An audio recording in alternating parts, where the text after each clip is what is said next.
Lidi, hongera kwanza kwa matokeo ambayo sio mazuri sana, ila umemaliza juu ya Pamba ambapo umesema kwa uwezi au kukubali umeza chini ya Pamba. Kwanza tunamshukuru Mungu, tumesafiri salama, tulitoka Dar es Salaam tukasafiri almost kilomita 1000 kutoka Dar es Salaam tukaenda Kigoma, tumecheza mchezo dhidi ya Mashujaa tukapata sare. Tukaja kwenye mchezo ambao ulikuwa ni muhimu pia dhidi ya Pamba ambao kimsingi ukiangalia Pamba wana historia nzuri kwenye mpira wa Tanzania. Miaka ya nyuma walikuwa wamefanya vizuri, lakini kwenye miaka 5-6 iliyopita KMC ni timu ambayo tumefanya vizuri. Tumekuwa kwenye ligi, tumekuwa wakubwa kwenye ligi, tumecheza mashindano ya Confederation. Kwa hiyo ilikuwa ni jambo la aibu kumaliza chini ya Pamba. Kwa hiyo tumepush, vijana wamepambana vile ambavyo wanaweza. Mwisho wa siku tumeweza kupata matokeo ya alama moja. Sasa hivi focus ni msimu ujao. Huu msimu umeisha, wana Kinondoni tumebakisha timu yao ligi kuu, lakini sio tu ligi kuu. Tumewacha katika msimamo katika eneo zuri. Kwa sasa hivi tunarudi nyumbani, tunakwenda mapumziko, baadaye tuandaa timu kwa ajili ya pre-season na baadaye kwa ajili ya msimu ujao.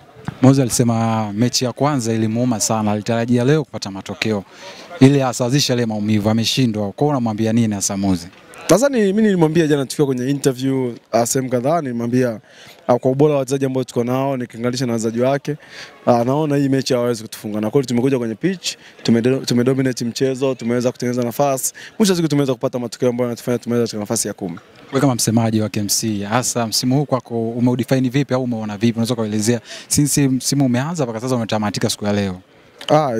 Ulikuwa ni msimu mgumu sana, kulikuwa kuna vitu vingi sana. Ukiacha tu kwenye timu zetu kuna mambo mengi yametokea. Kwa hiyo for sure ni msimu wa kuelezea, ni msimu ambao naweza kuweka kwenye miongoni mwa misimu migumu ambao nimewahi kuishuhudia nikiwa kwenye timu, na nikikaa na watu wangu nitawaelezea juu ya huu msimu namna ambavyo tumestruggle. Ukirejea kwenye mchezo wetu dhidi ya Tabora, mchezo dhidi ya Mashujaa na leo dhidi ya Pamba, unaona namna gani tumestruggle, lakini tunamshukuru Mungu tumeweza tumemaliza msimu katika eneo zuri.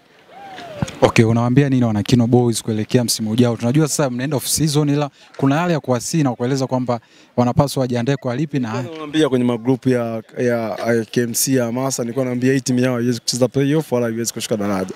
Na wameona timu haijashuka daraja, lakini kizuri zaidi timu haikwendi playoff, timu imepata nafasi nzuri. Sasa malengo yetu ni kupush kwa ajili ya msimu unaokuja. Vipi kiungo wenu yule pewa sifa sana pale katikati, vipi? Sio chini ya $500,000. Kwa hiyo kama kuna timu yote inamhitaji basi ije mezani, waje na hiyo $500,000. Ni wastani kama bilioni 1.3-1.4. Kuvunja mkataba lini? Kuvunja mkataba wa kiungo Ahmed Pipino, finest boy. Kwa tuseme ndio kiungo gali kwa sasa nchi. Sasa kwa wachezaji wazao, sasa kuna mchezaji ambaye anamzidi yule. Yaani hamna labda Fei, Kagoma, Pipino. Mtaji.